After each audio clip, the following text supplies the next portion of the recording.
আসসালামু আলাইকুম, স্বাগত জানাচ্ছি মারফত ইংলিশ টিচিং চ্যানেলের পক্ষ থেকে। আশা করছি সবাই ভালো আছো। আমরা গত পর্বেই তোমাদেরকে দিয়েছিলাম যে ইংরেজি প্রথম পত্রে কি করে ভালো করা যায়। ইংরেজি প্রথম পত্রে ভালো করার জন্য তোমাদেরকে জানিয়েছিলাম যে চিন প্যাসেজ তোমাকে জানতে হবে।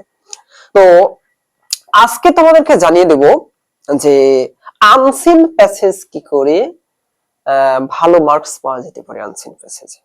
তো আনসিন প্যাসেজ কোনগুলো? একাধিক আনসিন প্যাসেজ আছে কিন্তু আমাদের আহ বিভিন্ন বই পুস্তকে। তো আমরা কোনগুলো পড়বো এগুলো আমাদের জন্য বেশ প্রবলেম। তো আমি কিছু তোমাদেরকে আজকে সাজেস্ট করছি আনসিন প্যাসেজ। তো এইগুলো যদি তুমি পড়তে পারো ইনশাআল্লাহ তোমার ভালো রেজাল্ট করতে পারো, সেই প্রত্যাশা আমরা রাখতে পারি। তো শুরুতেই তুমি যে আনসিন প্যাসেজটা পড়তে পারো সেটা হচ্ছে ক্যাপ্টেন মহিউদ্দিন। ক্যাপ্টেন মহিউদ্দিন নামে একজন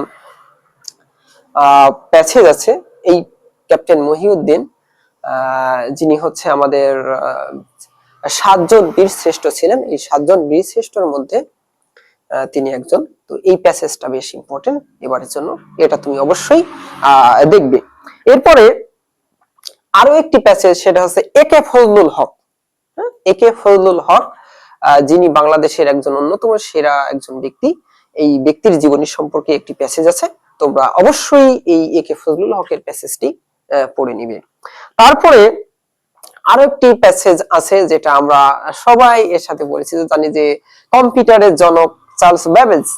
চার্লস ব্যাবেজের জীবনী, উনি জন্ম, মৃত্যু এবং শিক্ষা এবং তার আবিষ্কার, এই সার্বিক বিষয়গুলো নিয়ে একটি প্যাসেজ আছে।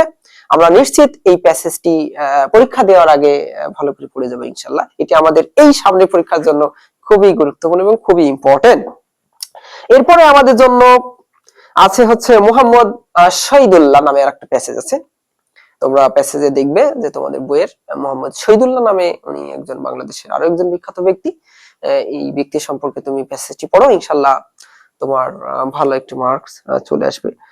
এরপর বাংলাদেশ তোমার সরি হচ্ছে আমেরিকার আমরা জানি যে একজন প্রেসিডেন্ট ছিলেন যিনি হচ্ছেন আব্রাহাম লিঙ্কন, যিনি হচ্ছে গণতন্ত্রের জনক ছিলেন। এই আব্রাহাম লিঙ্কন এর একটা প্যাসেজ আছে ওনার জীবনী সম্পর্কে। এই আব্রাহাম লিঙ্কন এর প্যাসেজটি তোমরা অবশ্যই দেখবে। এর পাশাপাশি তুমি আরো একটি দেখতে পারো হুমায়ুন আহমেদের প্যাসেজ, যিনি বাংলাদেশের একজন সাহিত্যিক, যিনি শুধুমাত্র বাংলাদেশের সাহিত্যিক না, তিনি চলচ্চিত্রকার, সাহিত্যিক, নাট্যকার, উপন্যাসিক এবং বিভিন্ন গান রচয়িতা একজন ব্যক্তি। এই ব্যক্তি সম্পর্কে, হুমায়ুন আহমেদ সম্পর্কে তোমরা অবশ্যই প্যাসেজটি পড়বে। এরপর আরো একটি বীরশ্রেষ্ঠ ব্যক্তি আছেন যিনি আমাদের সাতজন বীরশ্রেষ্ঠের মধ্যে মুন্সি আব্দুর রউফ। হ্যাঁ, মুন্সি আব্দুর রউফ আমরা দেখছি এই প্যাসেজ অনেকবার আমাদের বিভিন্ন প্রতিযোগিতামূলক পরীক্ষাগুলোতে আসছে, তো এবারও আসার জন্য বেশ গুরুত্বপূর্ণ। এই প্যাসেজটিও তোমরা অবশ্যই দেখবে। এরপর আরো একটি প্যাসেজ আছে, সেটা হচ্ছে ইউরি গ্যাগরিন। হ্যাঁ, ইউরি গ্যাগরিন সম্পর্কে প্যাসেজটি অবশ্যই তোমরা পড়বে। এর পাশাপাশি আলতাফ মাহমুদ আরেকজন সাহিত্যিক, এই আলতাফ মাহমুদ সম্পর্কে তোমরা অবশ্যই পড়বে।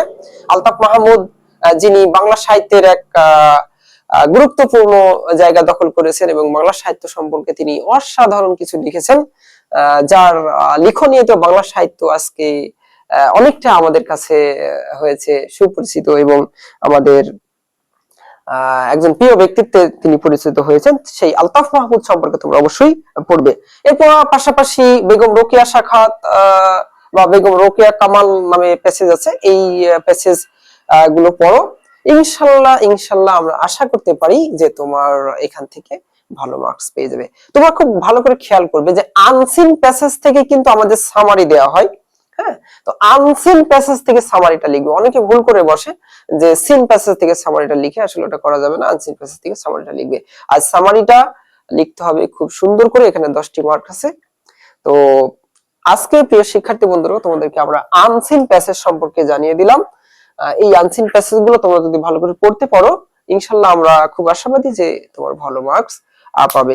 এর পরবর্তীতে আমরা তোমাদের সাথে অবশ্যই রিয়ারেন্স নিয়ে আলোচনা করব, কারণ রিয়ারেন্স হচ্ছে আমাদের অত্যন্ত গুরুত্বপূর্ণ একটি আইটেম। কোন কোন রিয়ারেন্স গুলো পড়া উচিত সেগুলো নিয়ে আমরা ইনশাল্লাহ পরবর্তীতে আলোচনা করব। সে প্রত্যাশায় এ পর্যন্ত। আসসালামু আলাইকুম।